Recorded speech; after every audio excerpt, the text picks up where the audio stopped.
صل على سيدنا محمد وعلى آل سيدنا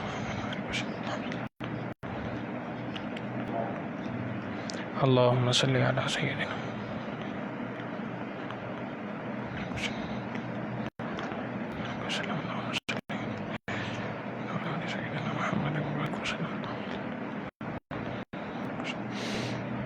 اللهم صل على سيدنا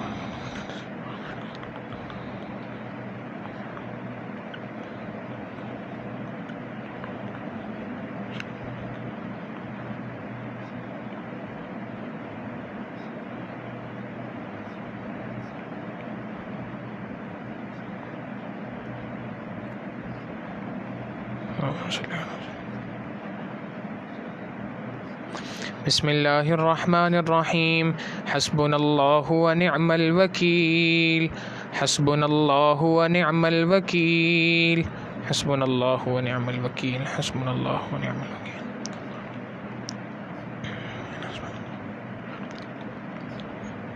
حسبنا الله ونعم الوكيل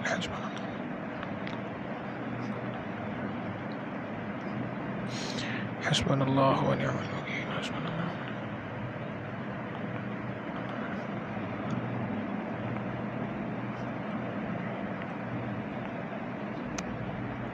حسبنا الله ونعم الوكيل اللهم صل على سيدنا محمد وعلى آل سيدنا محمد وبارك وسلم اللهم صل على سيدنا محمد وعلى آل سيدنا محمد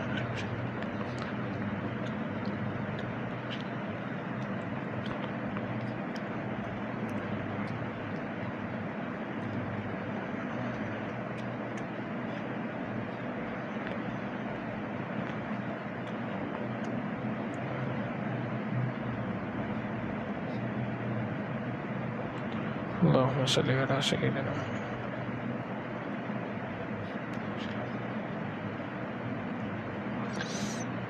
بسم الله الرحمن الرحيم لا إله إلا أنت سبحانك إني كنت من الظالمين لا إله إلا أنت سبحانك إني كنت من الظالمين لا إله إلا أنت سبحانك إني كنت من الظالمين لا إله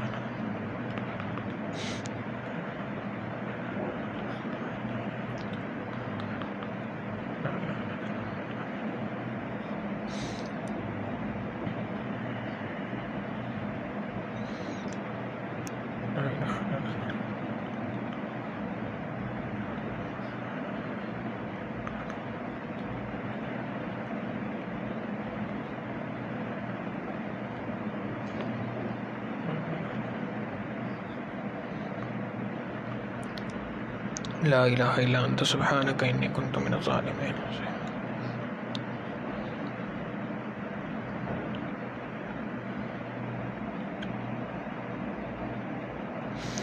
اللهم صل على سيدنا محمد وعلى آل سيدنا محمد وبارك وسلم اللهم صل على سيدنا محمد وعلى آل سيدنا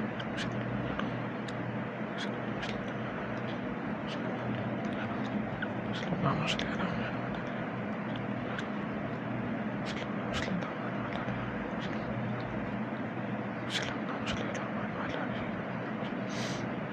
اللهم صل على سيدنا محمد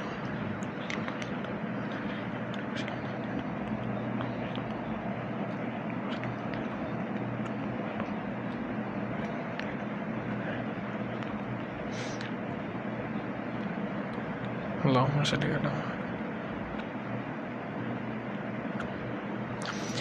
بسم الله الرحمن الرحيم إنا لله وإنا إليه راجعون إنا لله وإنا إليه راجعون إنا لله وإنا إليه راجعون إنا لله وإنا إليه راجعون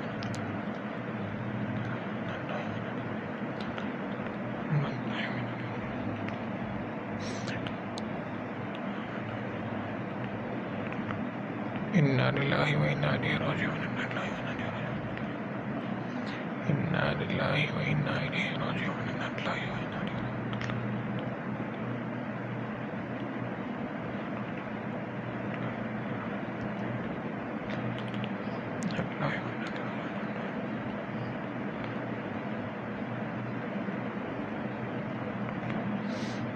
انا للہ و انا الیہ راجعون، انا للہ و انا الیہ راجعون۔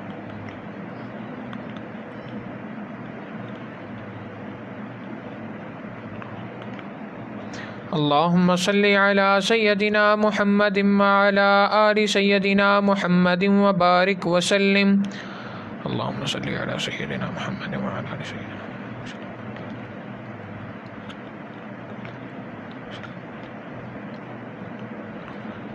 اللهم صل على سيدنا اللهم صل على سيدنا محمد وعلى آل سيدنا محمد۔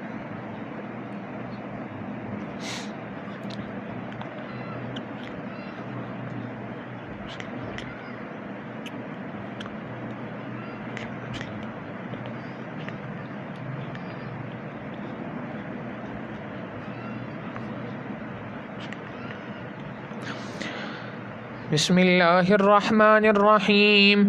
اللہ ولی الذین آمنوا، اللہ ولی الذین آمنوا، اللہ ولی الذین آمنوا۔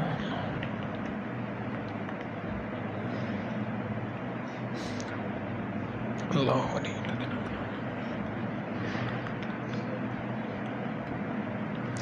اللہ ولی الذین آمنوا۔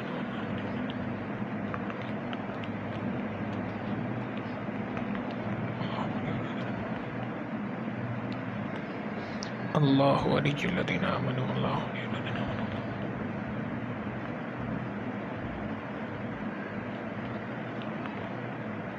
اللہ ولی الذین آمنوا۔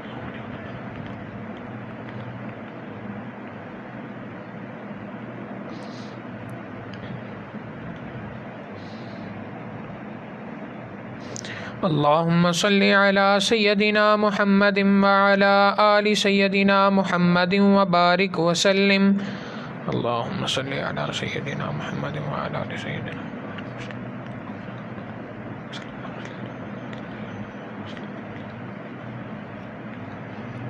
اللہم صل علی سیدنا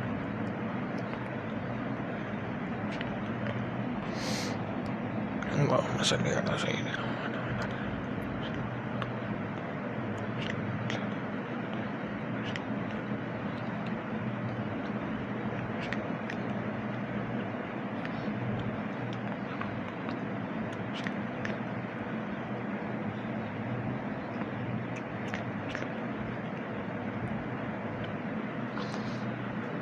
بسم اللہ الرحمن الرحیم۔ واللہ ذو فضل علی المؤمنین، واللہ ذو فضل علی المؤمنین، واللہ ذو فضل علی المؤمنین،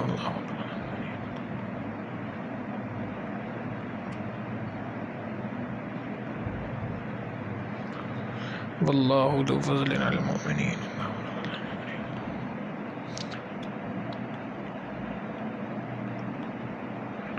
واللہ ذو فضل علی المؤمنین۔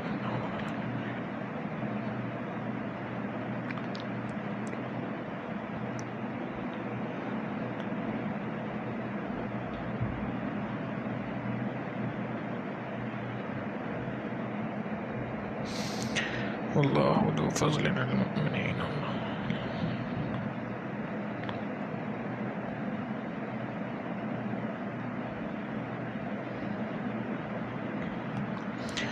اللہم صل علی سیدنا محمد وعلی آل سیدنا محمد وبارک وسلم۔ اللہم صل علی سیدنا محمد وعلی آل وسلم۔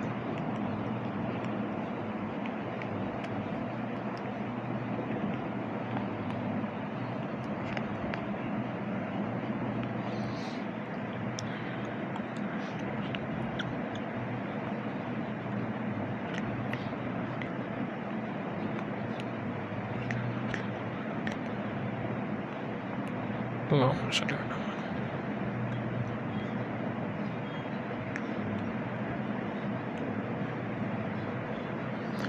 بسم اللہ الرحمن الرحیم۔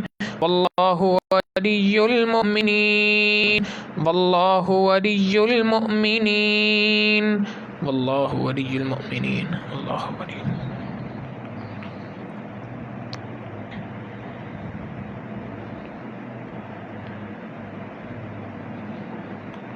واللہ ولی المؤمنین اللہ ولی المؤمنین واللہ ولی المؤمنین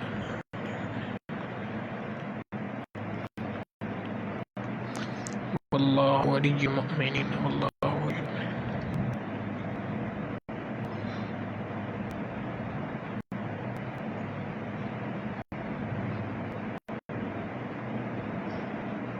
واللہ ولی المؤمنین.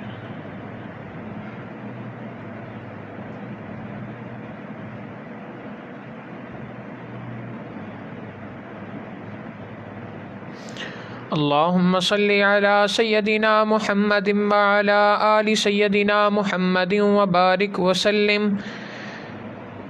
اللهم صل على سيدنا محمد وعلى آل سيدنا محمد وبارك وسلم.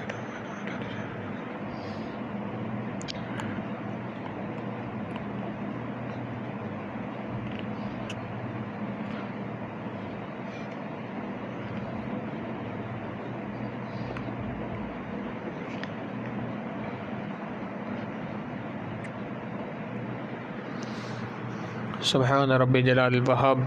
اللهم صل على سيدنا محمد وعلى آل سيدنا محمد وبارك وسلم.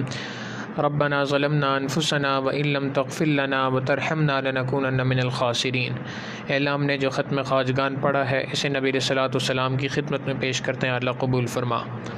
نبی علیہ الصلوۃ والسلام کے وسیلے سے تمام انبیاء، تمام صحابہ، صحابیات، تابعین، تب تابعین، ائمہ، مجتہدین، محدثین، مفسرین، فقہاء اکرام اور تمام سلاسل کے بزرگ، خصوصاً سلسلہ عالیہ نقشبندیہ کے بزرگ اور تمام مؤمنین، مؤمنات، مسلمین، مسلمات کو اصال ثواب کرتے ہیں، اللہ قبول فرما.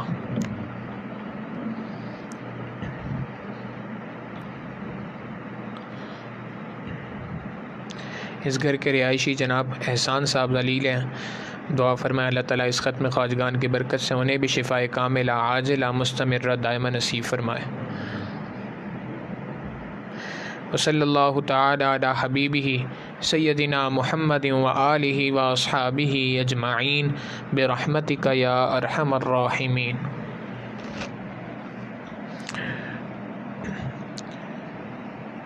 الحمدللہ وکفی وسلام علی عبادہ الذین اصطفی. اما بعد فاعوذ باللہ من الشیطان الرجیم. بسم اللہ الرحمن الرحیم. وسبحوہ بکرۃ واصیلا.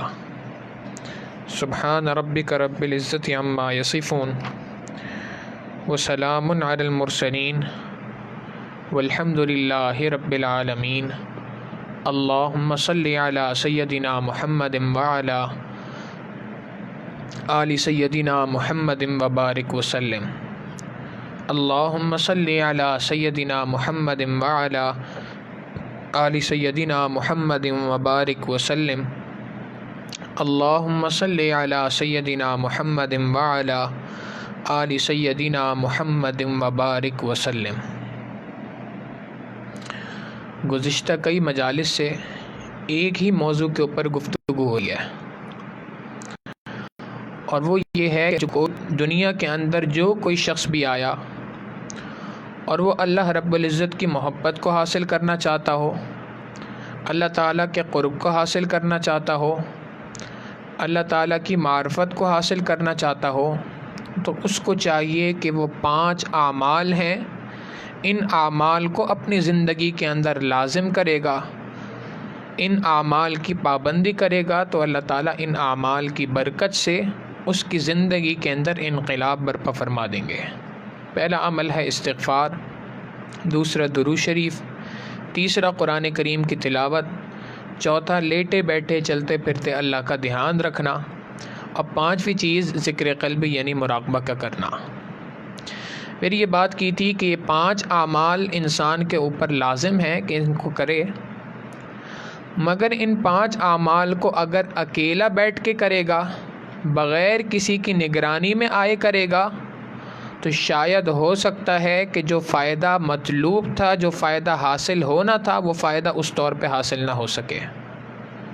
اور اگر کسی کی نگرانی کے اندر، کسی کی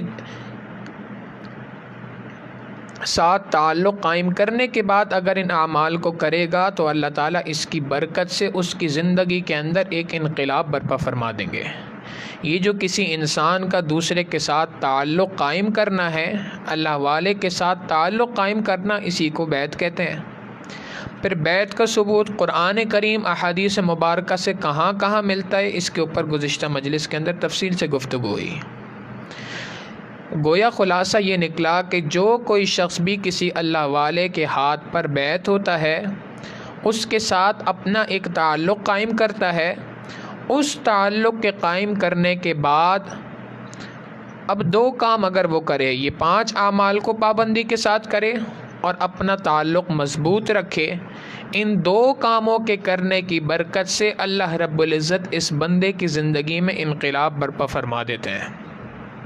اب اس انقلاب کے بھی کچھ مراحل ہیں، کچھ صورتیں ہیں، کچھ تدریجی مراحل ہیں، کچھ سیڑھیاں ہیں کہ کس طریقے سے انسان کی زندگی کے اندر تبدیلی رونما ہوتی ہے، کس طریقے سے وہ اللہ رب العزت کے قرب کے مقامات کو حاصل کرنا شروع کرتا ہے۔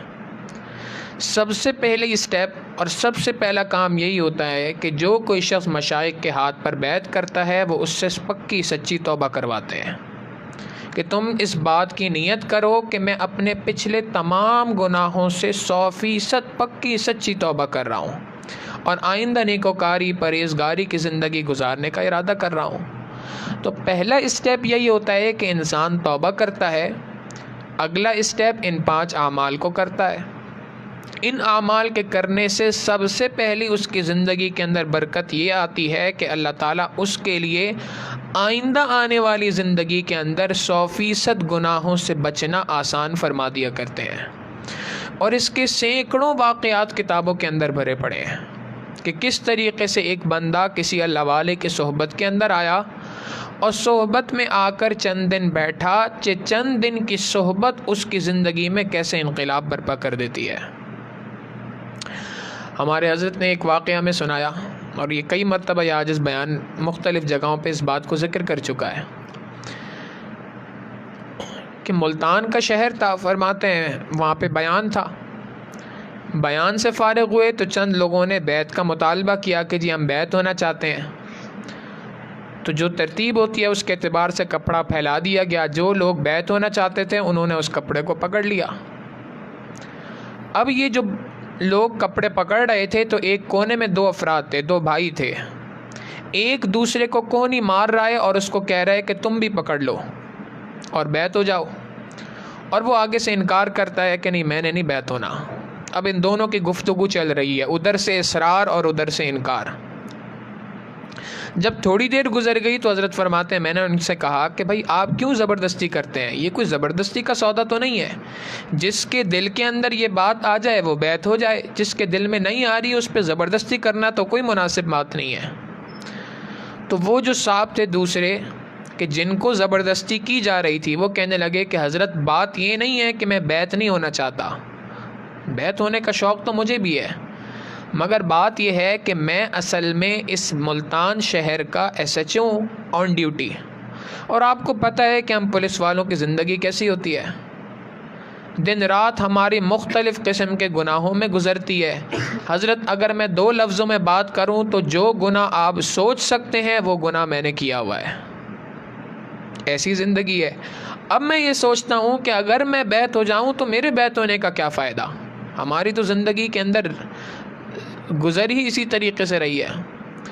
حضرت نے فرمایا بھائی اگر آپ بھی بیعت ہوں گے تو آپ کو بھی اس کا فائدہ ملے گا۔ اس نے کہا جی اگر مجھے فائدہ ملے گا تو اس سے اچھی اور کیا بات ہو سکتی ہے، میں بھی بیعت ہو جاتا ہوں۔ بیعت ہو گیا۔ حضرت فرماتے ہیں کہ اس کے بعد ہم چلے گئے وہاں سے۔ اگلے سال اسی مسجد کے اندر پھر دوبارہ پروگرام تھا، 1 سال کے بعد۔ فرماتے ہیں میں وہاں پہ جا کر نماز میں کچھ وقت تھا تو جا کر بیٹھ گیا انتظار میں کہ نماز کا وقت ہوگا تو نماز پڑھیں گے۔ اتنے میں نے دیکھا کہ ایک شخص پیچھے سے آیا اور اس نے پیچھے سے مجھے یوں گلے لگا کر بھینچنا شروع کر دیا، جیسے کوئی بے تکلف دوست ہوتا ہے وہ آ کے کسی دوسرے کو گلے لگا کر ذرا زور لگاتا ہے۔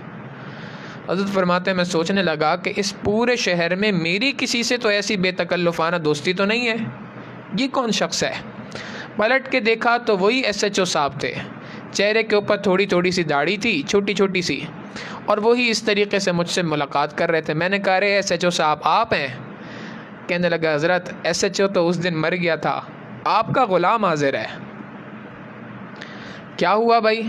حضرت بس کیا بتاؤں، اس دن آپ سے بیعت ہوا، تعلق قائم ہوا، آپ نے چند اوراد و وظائف چھوٹے چھوٹے سے بتائے کہ یہ کرنا، میں نے کرنا شروع کر دیے، مگر مجھے نہیں پتا تھا کہ یہ کتنی بڑی چیز ہے۔ زندگی کے اندر ایسا انقلاب آیا کہ حضرت وہ دن ہے اور آج کا دن ہے، 5 وقت کی نماز جماعت کے ساتھ مسجد کے اندر پڑھتا ہوں، تہجد پابندی سے اپنے گھر میں پڑھ کر روزانہ مسجد کے اندر آتا ہوں، اور روزانہ مسجد میں آ کر فجر کی اذان اپنی مسجد کے اندر میں خود دیتا ہوں، on duty S H O, اور فجر کی نماز روزانہ مسجد کے اندر آ کے اذان دے رہا ہو۔ سوچیں اس کی زندگی میں کتنا بڑی تبدیلی آئی ہوگی۔ کہنے لگا حضرت مجھے واقعی سمجھ نہیں آتا کہ میرے زندگی کا رخ کس طریقے سے بدل گیا۔ حقیقت یہی ہے، جب انسان ان اعمال کے ساتھ زندگی گزارتا ہے تو اس کی زندگی کے اندر اس طریقے سے اللہ رب العزت انقلاب برپا فرما دیتے ہیں۔ یہ بڑوں کے ساتھ جو نسبت ہے یہ کوئی کچی چیز نہیں ہے، یہ بہت پکی چیز ہے۔ ہمارے حضرت اس کی مثال دیتے ہیں کہ جیسے جب آم کا سیزن ہوتا ہے تو جو لوگ آم پیڑوں پہ لگاتے ہیں، اس کا کام جانتے ہیں، وہ پیوند کاری کرتے ہیں، مختلف آموں کی گرافٹنگ کرتے ہیں، پھر اس کے بعد ان کو پتہ ہوتا ہے یہ جو درخت ہے یہ چونسا آم کا درخت ہے، یہ انور اٹول کا درخت ہے، یہ فلاں آم کا درخت ہے، یہ فلاں آم کا درخت ہے، یہ سندڑی کا ہے، یہ لنگڑے کا ہے، ہر آم کے الگ الگ پیڑ ہیں، ان کو ان کے بارے میں پتہ ہوتا ہے۔ چنانچہ جب آم پک جاتے ہیں اب اتارنے کا مرحلہ آتا ہے، وہ مختلف باکسز میں مختلف پیٹیوں میں آموں کو اتار کے رکھتے ہیں۔ بھائی یہ ساری کی ساری پیٹیاں چونسا آم کی ہیں، یہ ساری کی ساری پیٹیاں لنگڑے آم کی ہیں، یہ ساری کی ساری پیٹیاں انور اٹول کی ہیں، الگ الگ ان کو رکھا جاتا ہے اور الگ الگ ریٹ کے اوپر ان کو بیچا جاتا ہے اور بڑے ہائی پرائس پہ بکتے ہیں۔ اسی درمیان میں ایک کام اور ہو رہا ہوتا ہے، کچھ آم ہوتے ہیں جو پکتے پکتے درمیان میں گر جایا کرتے ہیں۔ اب یہ پتہ نہیں ہوتا کہ یہ کون سے درخت سے آم گرا ہے اور یہ کون سی نسل کا آم ہے، ان کو کہا جاتا ہے ٹپکے کے آم۔ یہ جو ٹپکے کے آم ہوتے ہیں ان کو ایک الگ سے پیٹی کے اندر بھر لیا جاتا ہے اور اس کو مارکیٹ کے اندر بیچا جاتا ہے، جی یہ ٹپکے کے آم ہے۔ اس کی کوئی خاص قیمت نہیں لگتی، جس قیمت پر کوئی لینے کے لیے تیار ہو جائے کسان اس کو بیچ دیتا ہے۔ تو حضرت فرماتے ہیں جو کوئی شخص کسی اللہ والے کے ساتھ بیعت ہوتا ہے، تعلق قائم کرتا ہے، تو یہ کوئی ٹپکے کا آم نہیں ہے کہ جس کے اوپر جو کوئی ریٹ لگانا شروع کر دے لگا دے گا، نہیں، یہ ایک خاص نسل کا آم بن گیا ہے، ایک خاص تعلق ہے اس کا ایک اللہ والے کے ساتھ، اس پر اللہ رب العزت نے بہت اونچی قیمت لگائی ہے، اس کو شاید خود اس بات کا اندازہ نہ ہو۔ ہاں، جو کوئی شخص بغیر کسی کو اپنا استاد مانے، بغیر کسی کو اپنا شیخ مانے، ایسے ہی شتر بے مہار کی طرح زندگی گزار رہا ہو تو اس کی مثال ٹپکے کی آم سے کسی ہوتی ہے، جب جس نے جو ریٹ لگا دیے لگ گئے۔ تو یہ ایک فرق ہے زندگی کے اندر، اس کی وجہ سے اللہ رب العزت زندگی کے اندر انقلاب برپا فرما دیتے ہیں۔ ایک اور حضرت ایک واقعہ سناتے ہیں، وہ بھی کئی مرتبہ ساجد نے ذکر کیا۔ فرماتے ہیں کہ ہم ٹوکیو کے ایئرپورٹ کے اوپر تھے اور وہاں سے سفر تھا، تو ٹوکیو کے ایئرپورٹ کے اوپر ہماری اگلی ٹرانزٹ فلائٹ تھی، ہم انتظار میں تھے، تو اچانک میں نے دیکھا کہ ایک نوجوان ہے ٹوکیو کے ایئرپورٹ پر، شراب کے نشے میں دھن ہے، لڑ کھڑاتا ہوا، کبھی ادھر کی طرف گرتا ہوا، کبھی ادھر کی طرف گرتا ہوا، شراب کے نشے میں دھن جا رہا ہے۔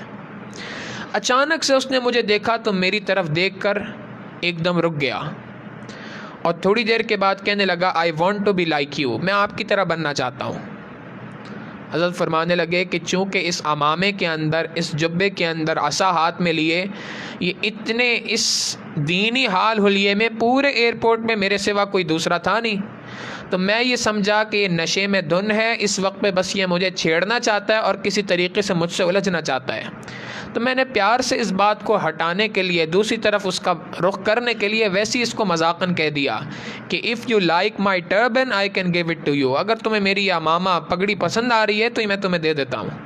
وہ کہنے لگا no I see some light on your face, میں آپ کے چہرے پہ کچھ روشنی دیکھ رہا ہوں جس کی وجہ سے میں یہ بات کہہ رہا ہوں۔ اللہ والے کے چہرے کے اوپر نور ہوا کرتا ہے،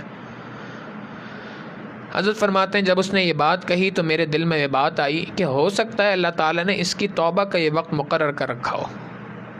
فرماتے ہیں جب اس نے یہ بات کہی تو میں نے اس کو آگے سے کہا کہ میرے بھائی آپ تو مجھ سے بھی بہتر بن سکتے ہیں، میری طرح بننے کی کیا بات ہے۔ فرماتے ہیں جب یہ بات کہی تو اس کو تو گویا کوئی جھٹکا لگ گیا کہ یہ کیا آپ نے بات کہہ دی۔ وہاں سے فوراً ہی وہ سامنے واش روم تھا اس میں گیا، اس نے شراب کی بوتل پھینکی، منہ ہاتھ دھوئے میرے برابر میں آ کے بیٹھ گیا اور مجھے اپنا تعارف کرانے لگا کہ جی میں جاپان کی فلاں کمپنی کے اندر ملازمت کرتا ہوں اور میری اتنی اچھی سیلری ہے، میں اتنا کچھ پڑھا لکھا ہوں، میں اتنی اچھی فیملی بیک گراؤنڈ سے ہوں، یہ سارا میرا تعارف ہے۔ اور میں اپنی زندگی کو 2 لفظوں میں بیان کرنا چاہوں تو میں یوں کر سکتا ہوں کہ I do everything, I ate everything, میں ہر کام کرتا ہوں، ہر چیز کھاتا ہوں۔ اب آپ یہ بتائیں کہ آپ یہ بات کہہ رہے ہیں میں آپ سے زیادہ بہتر بن سکتا ہوں، یہ کیسے ہو سکتا ہے؟ حضرت نے فرمایا کہ بھائی اب بھی تم مجھ سے بہتر بن سکتے ہو، اس لیے کہ موت سے پہلے اللہ نے توبہ کا دروازہ کھلا رکھا ہے۔ تم آج ہمارے ہاتھ پر توبہ کے کلمات پڑھ لو، بیعت ہو جاؤ، یہ چند چھوٹے چھوٹے سے اوراد و وظائف ہیں، ہم تمہیں بتائیں گے، یہ کرو اور اس کے بعد اپنی زندگی میں دیکھو کیسے انقلاب ہوتا ہے۔ فرماتے ہیں میں نے اس کو توبہ کے کلمات پڑھائے، بیعت کیا، یہی 5 معمولات اس کو بھی بتایا اور اس کے بعد میں بھی آگے چلا گیا، میری فلائٹ تھی میں چلا گیا، اس کی بھی آگے فلائٹ تھی وہ بھی کہیں چلا گیا۔ فرماتے ہیں کہ 1-1.5 مہینہ تو مجھے بھی یہ بات کسی نہ کسی حد تک یاد رہی، پھر میں بھی بھول گیا۔ پھر فرماتے ہیں کہ تقریباً 6 مہینے بعد اس کا خط پاکستان میرے پاس آیا، اس میں اس نے لکھا کہ حضرت اس دن آپ سے ملاقات ہوئی تھی، اس کے بعد میں اپنی زندگی کے اندر چند تبدیلیاں محسوس کرتا ہوں، وہ تبدیلیاں آپ کو بتانا چاہتا ہوں۔ پہلی بات تو اس دن کے بعد سے میں نے 5 وقت کی نماز پابندی کے ساتھ پڑھنا شروع کر دی۔ حضرت دوسری تبدیلی میرے اندر یہ آئی ہے کہ اس کے بعد سے میں نے چہرے پر سنت بھی سجا لی ہے۔ اور تیسری تبدیلی جس پہ میں سب سے زیادہ حیران ہوں کہ میں جس جگہ پہ رہتا ہوں گناہوں کا سمندر ہے، اللہ نے مجھے جوانی بھی دی ہے، مال و دولت بھی عطا کی ہے، حسن و جمال بھی عطا کیا ہے، روزانہ سینکڑوں جگہوں سے میرے پاس گناہوں کی آفر آ رہی ہوتی ہے، مگر اس کے باوجود کہ میں گناہوں کے سمندر میں رہتا ہوں، گناہوں سے کیسے بچ رہا ہوں یہ خود مجھ کو بھی نہیں معلوم۔ حضرت فرماتے ہیں میں نے اس کو جواب میں ایک شعر لکھ کے دیا، کوئی دور بیٹھا دعائیں دیتا ہے، میں ڈوبتا ہوں سمندر اچھال دیتا ہے۔ یہ کوئی اللہ والا ہے جس کے ساتھ تم نے اپنی نسبت کا تعلق قائم کیا ہے، اوراد و وظائف کرتے ہو، یہ چند اعمال کرتے ہو، اللہ رب العزت ان اعمال کے کرنے کی برکت سے انسان کو چاروں طرف سے اس کی حفاظت فرماتے ہیں۔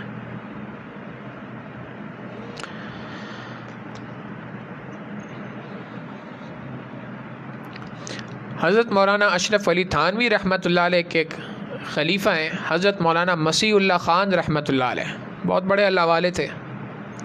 حضرت مفتی محمد تقی عثمانی صاحب مدظ اللہ العالی نے یہ واقعہ اپنی کتاب میں بھی لکھا اور سینکڑوں جگہوں پہ اس واقعے کو بیان بھی فرمایا۔ فرماتے ہیں کہ ان سے ایک شخص بیعت ہوا، جب بیعت ہونے لگا تو اس نے یہ بات کہی کہ حضرت میں آپ سے بیعت ہونے کے لیے تو تیار ہوں، مگر بات یہ ہے کہ آپ اب بیعت ہونے کے بعد کہیں گے کہ تم 5 وقت کی نماز پابندی سے پڑھنا، یہ مجھ سے نہیں ہو سکتا۔ میں پہلے سے اس بات کا اقرار کر رہا ہوں کہ میں یہ کام نہیں کر سکتا، اب اگر آپ بیعت کرنا چاہتے ہیں تو مجھے بیعت کر لیجئے۔ فرماتے انہوں نے کہا بھائی میں نے تو تم سے بات نہیں کی کہ 5 وقت کی نماز پڑھ لینا، ویسے پڑھتے کیوں نہیں ہو؟ کہنے لگا حضرت سچی بات ہے، مجھے وضو کرنا دنیا کا مشکل ترین کام لگتا ہے، بس اس وجہ سے نہیں پڑھتا۔ انہوں نے کہا یہ تو کوئی بات ہی نہیں ہوئی، آؤ ہمارے ہاتھ پہ بیعت کر لو۔ بیعت کر لی۔ اس کے بعد فرمایا کہ بھائی یہ چند اوراد و وظائف ہیں، یہ کر لینا، اس کے اندر وضو کرنے کی تو کوئی شرط نہیں ہے، بس یہ کر لینا، اور جب یہ کر کے فارغ ہو جاؤ نماز کا وقت ہو جائے، اگر وضو ہو تو نماز پڑھ لینا، اگر وضو نہ ہو تو بغیر وضو کے نماز پڑھ لینا۔ فرماتے ہیں کہ اس نے کہا حضرت بغیر وضو کے پڑھ لوں؟ فرمایا ہاں پڑھ لینا، بس نماز تو پڑھ لو۔ اس نے کہا جی ٹھیک ہے۔ اب اس کے بعد وہ آدمی تو رخصت ہو گیا، حضرت نے مصلی اٹھایا، 2 رکعت نفل پڑھے، اب اللہ سے رو رو کے مانگ رہے ہیں اے اللہ میں اس کو کس طریقے سے نماز پہ لگاؤں میرے سمجھ میں نہیں آ رہا تھا. یہی طریقہ مجھے ذہن میں آیا کہ بس میں اس کو کسی طریقے سے کم از کم نماز پر تو جماؤں. وضو کرانا یہ آپ کی ذمہ داری ہے. اے اللہ اس کے دل میں ڈال دے کہ یہ وضو بھی کر کے نماز پڑھے. اب اس بندے کا حال کیا؟ وہ گیا. اب اس نے جا کے سوچا کہ جی حضرت نے مجھے کہا تھا یہ اوراد وظائف کرنا، یہ اعمال ہیں، یہ کرنا. اس نے کرنا شروع کر دیے تو چلتے پھرتے بھی کر سکتا ہوں میں، یہ کون سی مشکل بات ہے. اب نماز کا وقت آیا تو اس نے سوچا یار زندگی میں پہلی بار نماز پڑھ رہا ہوں، چلو یہ نماز تو وضو کر کے پڑھ لوں. چنانچہ اس نے اچھی طرح وضو کیا، مسجد میں گیا اور وضو کر کے نماز ادا کر لی. اب جب دوسری نماز کا وقت قریب آنے لگا تو سوچ لیا حضرت نے تو مجھے اجازت دی ہے نماز کا وقت آئے تو بغیر وضو کے پڑھ لینا، میں تو بغیر وضو کے پڑھ لوں گا. نماز کا وقت آیا، اب سوچنے لگا جی میں نے بغیر وضو کے نماز پڑھنی ہے. مصلی پہ جا کے کھڑا ہوا تو یاد آیا جی پہلے جو وضو کیا تھا وہ تو ٹوٹا ہی نہیں، تو بغیر وضو کے کیسے نماز ہوگی. چلو یہ نماز بھی وضو کے ساتھ ہو جائے. اب 2 نمازیں ہو گئیں. تیسری غالباً مغرب کی نماز ہوگی، وقت بہت کم تھا. تیسری نماز بھی اسی وضو کے ساتھ ہو گئی. اب جب چوتھی نماز کا وقت آیا تو وضو نہیں تھا. اب اس نے سوچا جی یہ نماز تو میں بغیر وضو کے پڑھوں گا. اب جب نماز کا وقت ہوا تو اس نے سوچا کہ یار میں نے 3 نمازیں تو وضو کے ساتھ پڑھی ہیں، چوتھی نماز اگر میں بغیر وضو کے پڑھوں گا تو یہ عجیب سا لگ رہا ہے، اور اگر وضو کروں تو وضو کرنے کی ہمت نہیں ہے. ایک کام کرتا ہوں ذرا منہ پر تھوڑا سا پانی ڈال دوں اور اس کے بعد پڑھ لیتا ہوں. چلو وضو نہ ہو، وضو کی چھوٹی سی حیت بدل جائے، وضو جیسی حیت ہو جائے. اب جب منہ پہ پانی ڈالا تو دل میں خیال آیا اللہ کے بندے دونوں کونیاں بھی دھو لو، کونیوں سمیت ہاتھ بھی دھو لو. اب ہاتھ دھوئے تو دماغ میں آیا اب صرف سر کا مسا اور پاؤں ہی تو رہ گئے ہیں، یہ بھی کر لیتا ہوں. اب جب یہ کیا تو اس کے بعد نماز کے لیے کھڑا ہوا، حتیٰ کہ اس طریقے سے نماز پڑھنا شروع کی. 1 مہینے کے بعد حضرت کے پاس آیا، حضرت بغیر وضو کے تو نماز نہیں ہوتی. بس یہ سمجھ آ گیا کہ اب وضو کے ساتھ نماز کس طریقے سے پڑھنی ہے. اللہ والوں کے ساتھ انسان تعلق قائم کرتا ہے اور اس کے بعد ان اعمال کو کرنے کے ساتھ ان سے تعلق قائم کرتا ہے. اللہ رب العزت زندگی میں اس طریقے سے انقلاب پر فرما دیتے ہیں. میں ایک اور واقعہ سنایا. فرمانے لگے کہ ہمارے شیخ تھے حضرت مرشد عالم رحمۃ اللہ علیہ، حضرت کے ایک خلیفہ تھے جو امریکہ کے اندر رہا کرتے تھے. اللہ تعالیٰ نے ان کو 6 بیٹے عطا فرمائے تھے، اور 6 میں سے 5 بیٹے ایسے تھے جو سارے کے سارے حافظ قرآن تھے، عالم تھے اور بڑے بڑے مدارس میں امریکہ کے اندر پڑھاتے تھے، دینی خاندان تھا. ایک بیٹا تھا جو دنیا کی پڑھائی کی طرف گیا، یونیورسٹی کے اندر گیا. اس نے وہاں پر جا کر ہیومن سائیکالوجی کے اندر ماسٹرز کیا. اب ہیومن سائیکالوجی پڑھنے کی وجہ سے اس کا دماغ ذرا تھوڑا سا الٹ گیا، اتنا الٹا کہ وہ ذرا دین سے دور ہٹنے لگ گیا. ہر چیز کو لاجک سے ڈھونڈتا تھا، جی اس چیز کے پیچھے لاجک کیا ہے، اس کے پیچھے کیا لاجک ہے، اس کے پیچھے کیا لاجک ہے. آہستہ آہستہ کرتے کرتے وہ دین اسلام سے ایسا پھرا کہ اسلام تو دور کی بات خدا کے وجود کا انکار کر بیٹھا، دہریہ بن گیا. اب ماں باپ پریشان. ہم یہاں پر اتنی معزز فیملی سے تعلق رکھتے ہیں، اللہ تعالیٰ نے ہمیں اتنی عزتیں عطا کی ہیں، لوگ ہمارے ہاتھ پر آ کر توبہ کرتے ہیں، بیعت کے کلمات پڑھتے ہیں اور ان کی زندگیاں بدل جاتی ہیں. ہماری اولاد کو اگر دیکھیں تو ہر بچہ ایسا کہ ہر بندہ اس کے اوپر رش کرے، یہ فلاں جگہ پر عالم ہے، یہ فلاں جگہ پر استاذ الحدیث ہے، یہ فلاں جگہ پر درس قرآن کا سلسلہ دیتا ہے. ہر بندہ ہر بچہ ایک سے بڑھ کر ایک. اور اس کا حال یہ ہے کہ یہ تو دیندار ہونا تو دور کی بات ہے، یہ تو دین اسلام سے بھی پھر گیا اور اسلام سے پھرنے کے بعد دہریہ بن چکا ہے. فرماتے ہیں کہ ہم دونوں میاں بیوی بہت پریشان تھے اور بار بار اپنی اس پریشانی کا ذکر ایک دوسرے سے کرتے تھے. ایک مرتبہ حضرت مرشد عالم رحمۃ اللہ علیہ تشریف لائے تو بیوی نے مجھ سے کہا کہ دیکھو اگر انسان کی کسی پوشیدہ عضو کے اوپر بھی کینسر کا مرض ہو جائے، پھوڑا نکل آئے تو اس کو بھی ڈاکٹر کو دکھایا جاتا ہے. اگرچہ ہماری اولاد ہے، دہریہ بن چکی ہے، مگر ہمیں حضرت سے یہ بات چھپانی نہیں چاہیے تھی. اب چھپائی ہے تو آج اس غلطی کو ختم کریں اور حضرت کے سامنے اس بات کو ذکر کریں. فرماتے ہیں ہم دونوں میاں بیوی حضرت کے پاس گئے اور خوب رو رو کے ہم نے حضرت سے کہا کہ حضرت یہ بات تو ہمیں سمجھ ہی نہیں آتی، ہم تو اتنا پریشان ہیں کہ غم کس کے سامنے کھولیں، کس سے اس بارے میں بات کریں. حضرت نے فرمایا کہ بھائی ایک کام آپ کے ذمہ لگاتا ہوں. بھائی کیا کام ہے؟ آپ کے ذمہ یہ کام ہے کہ آپ بس اس کو کسی طریقے سے اس بات پہ تیار کر لیں کہ میرے ہاتھ پہ بیعت ہو جائے. حضرت وہ تو خدا کے وجود کا انکار کرتا ہے، بیعت ہونا تو کہاں بہت دور کی بات ہے. کہا بھائی اس کو اس طریقے سے سمجھاؤ کہ ہماری ساری فیملی حضرت سے بیعت ہے، آپ اگرچہ اللہ کے وجود کا انکار کرتے ہو، بس ایک مرتبہ آ کے بیعت کے کلمات پڑھ لینا. بیعت کے کلمات پڑھنے میں کیا جاتا ہے، پڑھ کے چلے جانا، تاکہ ہم دنیا کو یہ کہہ سکیں کہ جی ہماری پوری فیملی ایک جگہ پہ بیعت ہے. انہوں نے اپنے بچے سے اسی طریقے سے بات کی. اس نے کہا کہ جی ٹھیک ہے، اگر آپ کی یہ خواہش ہے تو میں کلمات پڑھ لیتا ہوں بیعت کے ان کے ساتھ، اس میں ایسی کون سی بڑی بات ہے. اب وہ اس کے پیچھے راز نہیں جانتا تھا. اس نے حضرت کے ہاتھ پر بیعت کے کلمات پڑھے اور کلمات پڑھنے کے بعد وہ رخصت ہو گیا. مگر ان کلمات کو پڑھنے سے اللہ تعالیٰ ایک نسبت کی وجہ سے انسان کی حفاظت فرماتے ہیں. چنانچہ کچھ دنوں کے بعد اس کے دل میں حضرت کی محبت بہت زیادہ اٹھنا شروع ہو گئی. اب وہ یہ کرتا کہ جب اس کو پتہ چلتا کہ فلاں حضرت جو ہیں حضرت مرشد عالم رحمۃ اللہ علیہ وہ امریکہ تشریف لا رہے ہیں، ہمارے گھر پہ ٹھہریں گے، تو والدین سے کہتا جی حضرت آ رہے ہیں تو حضرت کی خدمت کی جتنی ذمہ داری ہے وہ میرے ذمہ ہے. ان کے لیے کھانا کا انتظام کرنا ہے، دسترخوان لگانا ہے، دسترخوان اٹھانا ہے، ان کی جو بھی ضروریات ہیں وہ ساری کے سارے انتظامات میں خود کروں گا. اب یہ محبت کا تعلق شروع ہو گیا. کچھ عرصہ گزرا تو اس کے بعد حضرت نے اس سے کہا بھائی تم ہم سے اتنی محبت کرتے ہو تو ہماری مجلسیں ہوتی ہیں اس میں بھی ہمارے ساتھ جایا کرو. حضرت میں تو چاہتا ہوں لیکن کبھی کہی نہیں آپ سے یہ بات، بھی ساتھ چلا کرو. اب بیانات میں بیٹھنا شروع کر دیا. اللہ تعالیٰ نے دل کی دنیا کو اس طریقے سے بدلنا شروع کر دیا. یہ دل کی دنیا ایسی بدلی کہ وہ بندہ جو ایک زمانے کے اندر اللہ کے وجود کا انکار کر چکا تھا، دین اسلام قبول کیا، دوبارہ سے اسلام لے کے آیا. حضرت کے ہاتھ پہ بیعت تو پہلے سے تھا، اعمال کرنا شروع کیے. اللہ رب العزت نے اس کی زندگی میں انقلاب برپا کرنا شروع کر دیا. ایک وقت ایسا آیا کہ حضرت نے اس سے کہا کہ بھئی میرا جی چاہتا ہے آپ کے سارے بھائی عالم دین ہیں، آپ بھی مدرسے کے اندر داخلہ لے لو.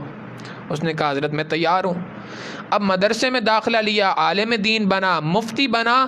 اور اس کے بعد ایک وقت وہ بھی آیا کہ حضرت نے اس کے سر پر اجازت و خلافت کی بھاری ذمہ داری رکھی. آج بھی امریکہ کی ایک سٹی کے اندر، ایک شہر کے اندر لاکھوں لوگوں کی ہدایت کا ذریعہ بنا ہے. اللہ تعالیٰ اس بیعت کی برکت سے، ان اعمال کو کرنے کی برکت سے انسان کی زندگی میں ایسے تبدیلی پیدا فرما دیتے ہیں. تو اس تبدیلی کی پہلا مرحلہ انسان کے اوپر یہ آتا ہے کہ اللہ تعالیٰ اس کے لیے 100% گناہوں سے بچنا آسان فرما دیتے ہیں، اور وہ اللہ رب العزت کی طرف نیکوکاری والی زندگی گزارنا شروع کر دیتا ہے.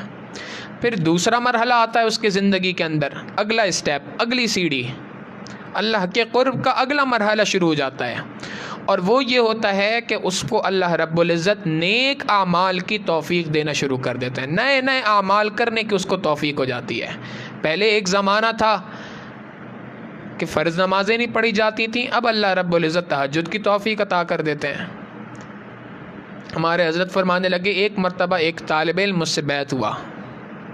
فرماتے ہیں اگرچہ وہ فارغ التحصیل تھے، کافی ٹائم ہو چکا تھا، مگر ان کا جو مزاج تھا اور جو انہوں نے باتیں کہیں اس کی وجہ سے میں ان کو طالب علم ہی تصور کرتا ہوں. جب بیعت ہوئے تو اس وقت میں ہم نے ان سے کہا جی یہ 5 اعمال ہیں کرنے کے. وہ کہنے لگے حضرت بات دراصل یہ ہے کہ میں درس نظامی سے فارغ ہو کر 9 سال ہو چکے ہیں، مجھے 8 سال درس نظامی کے، 9 سال فراغت کے بعد تقریباً 17 سال ہو چکے ہیں، اور میں نے ان 17 سالوں میں کبھی اپنی زندگی کے اندر ترتیب سے قرآن کریم نہیں پڑھا. حضرت نے فرمایا بس اب آپ بیعت ہو چکے ہیں، جو گزر چکا وہ گزر چکا، اب آپ اپنی زندگی کو سیدھا کریں اور یہ نیت کر لیں کہ اب میں نے قرآن کریم کے ساتھ ایک رشتہ بنانا ہے.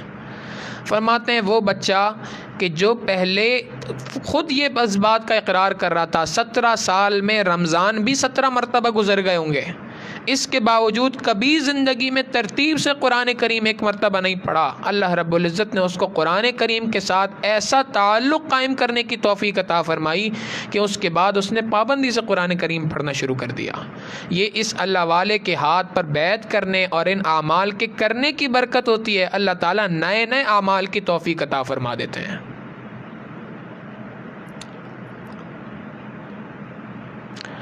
چنانچہ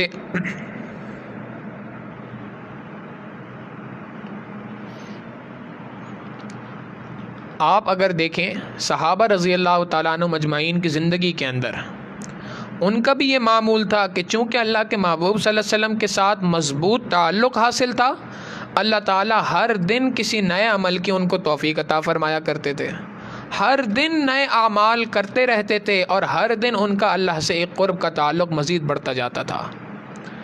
حضرت فاطمہ رضی اللہ تعالیٰ عنہ کے بارے میں آتا ہے کہ 2 رکعت نفل کی نیت باندھی، ساری رات کھڑے ہو کر اللہ رب العزت کا کلام پڑھتی رہیں، یہاں تک کہ اندازہ ہوا کہ اب فجر کا وقت قریب ہے، تو جلدی جلدی نماز مکمل کی، سلام پھیرا، اب رو رو کے اللہ سے شکوہ کر رہی ہیں، اے اللہ تیری راتیں اتنی چھوٹی ہو گئی ہیں، میں نے تو فقط 2 رکعت کی نیت باندھی تھی، آپ کی رات ہی پوری کی پوری گزر گئی۔ یہ کیا تھا؟ اللہ کے محبوب صلی اللہ علیہ وسلم کے ساتھ صحبت اختیار کرنے کی برکت سے، ان کے ساتھ اس بیت کے تعلق کو قائم کرنے کی وجہ سے اللہ تعالیٰ نیک اعمال کی ایسے توفیق عطا فرما دیتے ہیں۔ امام اعظم ابو حنیفہ رحمۃ اللہ علیہ، ایک طرف تو حال یہ تھا کہ صبح سے شام تک مختلف مصروفیات، درس و تدریس کی بھی مصروفیات تھیں، فتاوے لکھنے کی بھی مصروفیات تھیں، لوگوں کو مسئلے مسائل بتانے کی بھی ضروریات تھیں، وہ بھی ایک مصروفیت تھی، اور ان تمام کے ساتھ ساتھ فقہ کی تدوین، مسئلے مسائل کے جو اصول ہیں فقہ کے، ان اصول کی تدوین کا بھی ایک سلسلہ چل رہا تھا، جو سب سے پہلے امام ابو حنیفہ رحمۃ اللہ علیہ نے شروع کیا۔ تو ایک طرف اتنے سارے کام تھے کہ پورے دن میں سر کھجانے کو فرصت نہیں ملتی تھی۔ اب ایسا آدمی یہی سوچتا ہے کہ میں تو سارا دن اللہ کی عبادت کے اندر ہی گزار رہا ہوں، نیک کاموں میں، دین کی خدمت میں گزار رہا ہوں، تو اب مجھے تو رات کو سونا چاہیے۔ مگر امام صاحب کا حال یہ تھا کہ رات کو کھڑے ہو کر اللہ رب العزت کے سامنے راز و نیاز کی گفتگو کرتے تھے، رات کو کھڑے ہو کر چند رکعت پڑھا کرتے تھے۔ حال کیا تھا نماز کے پڑھنے کا؟ امام اعظم ابو حنیفہ رحمۃ اللہ علیہ کا انتقال ہوا، تو ان کے پڑوس کے اندر ایک بچہ تھا، اس نے ایک مرتبہ اپنے والد سے کہا کہ ابو یہ جو فلاں گھر ہے، اس گھر کی چھت پر رات کو روزانہ ایک ستون کھڑا ہوا نظر آتا تھا، کافی دن ہو گئے میں دیکھ رہا ہوں وہ ستون نظر نہیں آ رہا۔ بچے کے باپ کے آنکھ میں آنسو آ گئے، اس نے کہا بیٹا اب وہ ستون اپنی زندگی میں تم دوبارہ نہیں دیکھ سکتے۔ کیوں؟ اس لیے کہ وہ ستون نہیں تھا، وہ حقیقتاً امام ابو حنیفہ نعمان ابن ثابت تھے، جو ساری رات کھڑے ہو کر اس طریقے سے اللہ کے سامنے عبادت کیا کرتے تھے، تمہیں لگتا تھا شاید کوئی ستون کھڑا ہے۔ تو اللہ تعالیٰ اس بیت کی برکت سے، اللہ والوں کے ساتھ تعلق قائم کرنے کی برکت سے، ان اعمال کو کرنے کی برکت سے نئے نئے اعمال کی انسان کو توفیق اس طریقے سے عطا کرتے ہیں۔ تو پہلا درجہ یہ ہوتا ہے کہ جس کی برکت سے انسان 100% اللہ رب العزت کی جانب سے گناہوں سے بچنے والی زندگی گزار لیتا ہے۔ دوسرا مرحلہ اللہ کے قرب کا آتا ہے، نیک اعمال کی توفیق ملنا شروع ہو جاتی ہے، اور اسی کے ساتھ ساتھ اگر انسان دین کی کسی محنت کے اندر لگا ہو، درس و تدریس کے اندر لگا ہو، دین کی سمجھ بوجھ کے اندر لگا ہو، مدرسے کے اندر طالب علمانہ زندگی گزار رہا ہو، تو اللہ رب العزت کی طرف سے اس کے ساتھ ساتھ ایک نعمت اس کو اور ملتی ہے، اور وہ یہ کہ اللہ رب العزت علم کا صحیح معنوں کے اندر نور اس کے سینے میں منتقل فرما دیتے ہیں۔ چنانچہ سینکڑوں مثالیں ایسی موجود ہیں کہ وہ افراد کے جو کسی اللہ والے کے ساتھ تعلق قائم کرنے کے بعد ان اعمال کو کرتے تھے اور دین کی کسی محنت کے اندر لگے تھے، اپنے آپ کو دین کا علم حاصل کرنے کے اندر لگایا ہوا تھا، اللہ رب العزت نے ان اعمال کے کرنے کی برکت سے ان کو علم نافع عطا فرمایا۔ امام اعظم ابو حنیفہ رحمۃ اللہ علیہ کے سینکڑوں واقعات جو ہے وہ کتابوں کے اندر ملتے ہیں۔ امام ابو حنیفہ رحمۃ اللہ علیہ کے پاس ایک عورت ایک مرتبہ آئی، اور اس نے آ کے حضرت کے سامنے، بہت سارے مرد بیٹھے تھے، ان مردوں کے سامنے اس نے ایک سیب نکال کے امام ابو حنیفہ رحمۃ اللہ علیہ کے ہاتھ میں دے دیا۔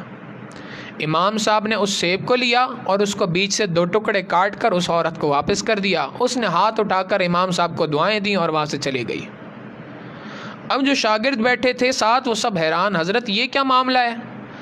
فرمایا کہ یہ عورت مسئلہ پوچھنے کے لیے آئی تھی، تم سب ساتھ بیٹھے ہوئے تھے، تو اس کو شرم آئی کہ میں ان سب کے سامنے کیسے مسئلہ پوچھوں۔ اس لیے اس نے مجھے اشارتاً کنایتاً مسئلہ پوچھا، میں نے اس کو جواب دیا، وہ چلے گئی۔ حضرت یہ سیب کے ذریعے سے کون سا مسئلہ پوچھا جاتا ہے؟ انہوں نے آگے سے کہا کہ بھائی یہ عورت آئی تھی اور اپنے ایام کے بارے میں پوچھ رہی تھی کہ ایام کے اندر کس رنگ کے اوپر اگر جا کر میں ٹھہر سکتی ہوں، کہاں پر جا کر میں اس بات پر اطمینان کر سکتی ہوں کہ اب میں نماز پڑھنے کے قابل ہوں۔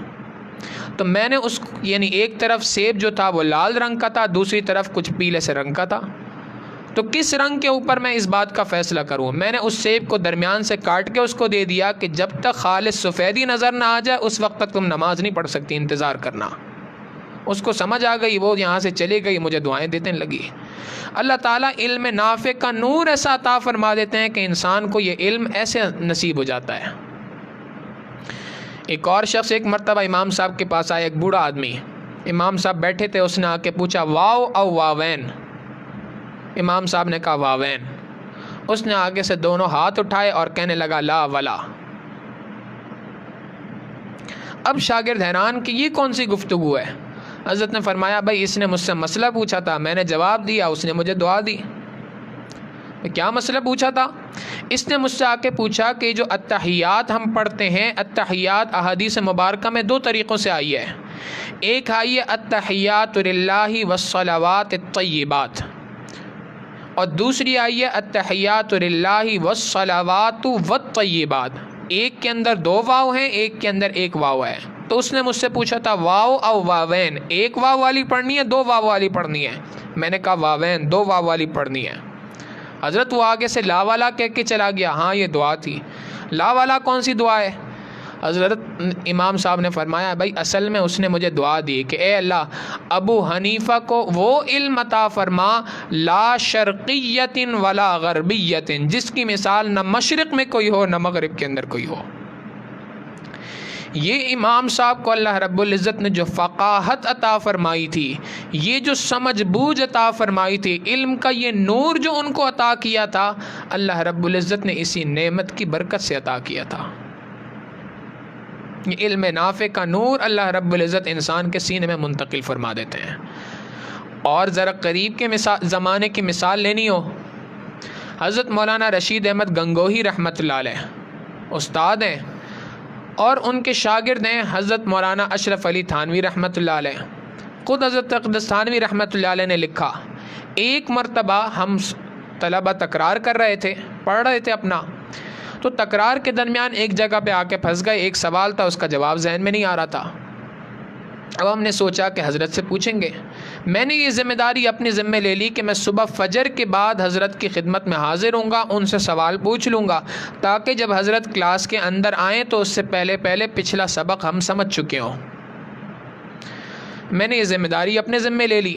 صبح فجر کی نماز ہوئی، نماز کے بعد حضرت وہاں سے اٹھے اور تیزی کے ساتھ اپنے کمرے کی طرف گئے۔ میں پیچھے پیچھے کتاب کو لے کے بھاگا، مگر جب تک میں حضرت کے کمرے میں پہنچا، حضرت کمرے میں داخل ہو کر کنڈی لگا کر اندر بیٹھ چکے تھے۔ حضرت کا معمول تھا کہ فجر کی نماز کے بعد اپنے کمرے کے اندر بیٹھ کر اللہ کا ذکر کیا کرتے تھے، اشراق تک معمولات کیا کرتے تھے۔ فرماتے ہیں کہ سخت سردی کا موسم تھا اور میں اپنے آپ کو کوس رہا تھا کہ اشرف علی تم نے بڑی دیر کر دی، کاش کہ تم نماز سے پہلے اپنے آپ کو اسی جگہ پہ تیار کر کے کھڑے ہو جاتے کہ حضرت جیسے آتے تم فوراً سوال کر دیتے۔ اب چونکہ تمہاری طرف سے دیر ہوئی ہے، لہٰذا سزا یہی ہے کہ تم یہیں پہ کھڑے رہو کتاب کے ساتھ اور حضرت کے فارغ ہونے کا انتظار کرو۔ فرماتے سخت سردی تھی، کتاب میرے ہاتھ میں تھی، میں سردی کے اندر ٹھٹر رہا ہوں، بہت سخت سردی تھی، اور باہر کھڑا ہوں اور حضرت اندر بیٹھے ہیں اور بیٹھ کر لا الہ الا اللہ لا الہ الا اللہ، اللہ کے ذکر کے اندر مشغول ہیں۔ حضرت اقدس تھانوی رحمۃ اللہ علیہ فرماتے ہیں اس ذکر کی تاثیر یہ تھی کہ حضرت تو اندر ذکر فرما رہے تھے، باہر سردی میں ٹھٹرنے کے باوجود جھوم میں رہا تھا، باہر مزہ آ رہا تھا مجھے حضرت کا ذکر سننے سے۔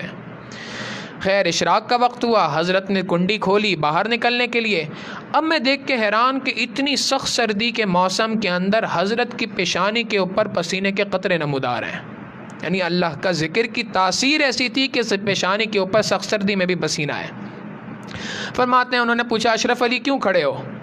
میں نے کہا حضرت یہ ایک سوال ہے، اس کا جواب چاہیے تھا۔ میں نے سوال کیا، حضرت نے اس کا جواب دیا۔ اب جب جواب دیا تو نہ الفاظ سمجھ میں آ رہے تھے نہ مفہوم سمجھ میں آ رہا تھا۔ جب حضرت اپنی پوری تقریر کر کے فارغ ہو گئے تو میں نے کہا حضرت مجھے تو کچھ سمجھ نہیں آیا، ذرا دوبارہ سمجھا دیجئے۔ حضرت نے دوبارہ اسی سوال کا جواب دہرایا۔ اب جب دہرایا تو اس وقت پہ الفاظ تو کچھ مانوس تھے، سمجھ میں آ رہے تھے، لیکن معنی ابھی بھی سمجھ نہیں آ رہا تھا، مفہوم ابھی بھی سمجھ نہیں آ رہا تھا۔ میں نے کہا حضرت مجھے تو ابھی بھی سمجھ نہیں آیا۔ حضرت نے تیسری بار تقریر کی، الفاظ بھی سمجھ میں آ گئے، معنی بھی ان الفاظ کا پتہ تھا، مگر ان کے باوجود مفہوم سمجھ میں نہیں آ رہا تھا، کہنا کیا چاہ رہے ہیں۔ میں نے کہا حضرت مجھے تو کچھ سمجھ نہیں آیا۔ حضرت نے فرمایا اشرف علی یہ میرے ذکر کا وقت ہوتا ہے، اس وقت مجھ سے آ کے سوال کرو گے تو جوابات کچھ ایسے ملیں گے، ابھی چلے جاؤ، کسی اور وقت پہ آ کے مجھ سے سوال کرنا۔ گویا اللہ کے اس ذکر کی برکت سے اللہ رب العزت علوم دینیہ کی بارش ان کے قلب پر ایسی فرمایا کرتے تھے کہ عام آدمی کو باتیں سمجھ میں نہیں آتی تھیں۔ یہی وجہ ہے حضرت علی رضی اللہ تعالیٰ عنہ فرمایا کرتے تھے اللہ رب العزت نے مجھے علم کا ایک باب تو وہ دیا ہے جو میں تمہارے درمیان تقسیم کرتا ہوں، پھیلاتا ہوں، اور ایک علم وہ ہے کہ اگر میں نے تمہارے سامنے کھول دیا تو شاید تم مجھے کافر قرار دینے لگ جاؤ۔ کیوں؟ اس اللہ کی یاد کی برکت سے اللہ رب العزت علم کا ایک ایسا دروازہ انسان کے اوپر کھول دیتے ہیں، عام آدمی پر اس کی پہنچ نہیں ہوا کرتی۔ تو اس اللہ کے والوں کے ساتھ صحبت اختیار کرنے، ان کے ساتھ تعلق قائم کرنے کے بعد سب سے پہلا مرحلہ یہ آتا ہے کہ انسان کو اللہ رب العزت گناہوں سے بچنے والی زندگی عطا فرماتے ہیں۔ دوسرا مرحلہ یہ آتا ہے کہ اللہ تعالیٰ نیک اعمال کی توفیق عطا فرما دیتے ہیں، اور اس کے ساتھ ساتھ اللہ تعالیٰ علم نافع کی دولت بھی اس کو نصیب فرما دیتے ہیں، اور اسی کے اندر انسان آگے چلتا چلا جائے تو ایک مرحلہ وہ بھی آتا ہے کہ اللہ رب العزت کے اس کو حضوری ایسی نصیب ہو جاتی ہے، نماز کے اندر کھڑا ہوتا ہے، اس کو نماز کے اندر ایسا مزہ آتا ہے کہ اس کا وہ مزہ انسان زبان سے بیان کرنے سے قاصر ہے۔ چنانچہ نبی علیہ الصلوۃ والسلام نے جو ارشاد فرمایا انسان کے لیے کہ ان تعبد اللہ کأنک تراہ، تم اللہ کی عبادت ایسے کرو کہ گویا تم اللہ کو دیکھ رہے ہو، یہ حقیقی کیفیت انسان کو نصیب ہو جایا کرتی ہے۔ اس کو نماز کے اندر وہ کھڑا ہوتا ہے، اس کو اس بات کا استحضار ہوتا ہے کہ میں پروردگار عالم سے ملاقات کر رہا ہوں، پروردگار عالم کو دیکھ رہا ہوں۔ حضرت مولانا فضل الرحمان گنج مراد آبادی رحمۃ اللہ علیہ کے بارے میں آتا ہے کہ جب نماز پڑھا کرتے تھے تو لمبے سجدے کیا کرتے تھے۔ کسی نے حضرت سے پوچھا کہ حضرت یہ کیا معاملہ، اتنے لمبے سجدے آپ کرتے ہیں؟ فرمانے لگے کیا کروں، جب سجدے کے اندر جاتا ہوں تو مجھے ایسا لگتا ہے جیسے میں نے پروردگار عالم کی گود کے اندر سر رکھ دیا ہے، اب مجھے سر اٹھانے کو جی نہیں چاہتا۔ ایک کیفیت یہ بھی انسان ہمارے مشائخ کو حاصل۔ حضرت امام ربانی مجدد الفسانی رحمۃ اللہ علیہ فرماتے ہیں کہ حقیقت یہ ہے کہ اس تصوف و سلوک کے تمام مراحل کا خلاصہ یہ ہے کہ انسان کو نماز میں یہ کیفیت حاصل ہو جائے۔ فرماتے ہیں کہ جو کوئی شخص، عام آدمی سمجھتا ہے کہ مجھے اللہ کا قرب حاصل ہوگا ذکر کے ذریعے سے، تسبیحات کے ذریعے سے، ان تمام چیزوں کے ذریعے سے اللہ کا قرب حاصل ہوگا، مگر جو اخص الخواص افراد ہوتے ہیں، اللہ کے مقرب ترین بندے ہوا کرتے ہیں، ان کو فرائض کے ذریعے سے جو اللہ کا قرب حاصل ہوتا ہے اس کی کیفیت، اس کو بیان کرنا انسان کی زبان اس سے قاصر ہے۔ گویا ایک مرحلہ انسان کی زندگی میں ایسا بھی آ جاتا ہے کہ وہ اللہ رب العزت کے سامنے فرائض کو ادا کرتا ہے، فرائض کو ادا کرنے سے اللہ کے قرب کے ان مقامات پہ پہنچ جاتا ہے۔ چنانچہ اگر واقعی مکتوبات امام ربانی مجدد الفسانی رحمۃ اللہ علیہ کو کھولے انسان، اس کے اندر نماز کا ایک باب ہے، لوگوں نے اپنی کیفیات حضرت کو لکھی ہیں کہ حضرت میرے ساتھ نماز میں یہ کیفیت ہوئی ہے، اس کا کیا جواب ہے، اور حضرت نے اس کے جوابات دیے ہیں۔ انسان ان سوالات اور جوابات کو پڑھے تو واقعی حیران ہو جاتا ہے کہ یہ کون سی دنیا کی مخلوقات ہیں، یہ کون سے افراد ہیں جن کو نماز میں ایسی ایسی کیفیات حاصل ہوتی ہیں۔ کاش کہ اللہ رب العزت ہمیں بھی یہ نعمتیں عطا فرمائے، ہم بھی نماز کے اندر کھڑے ہوں تو ہمیں پروردگار عالم کے ساتھ اس قسم کا استحضار نصیب ہو جائے۔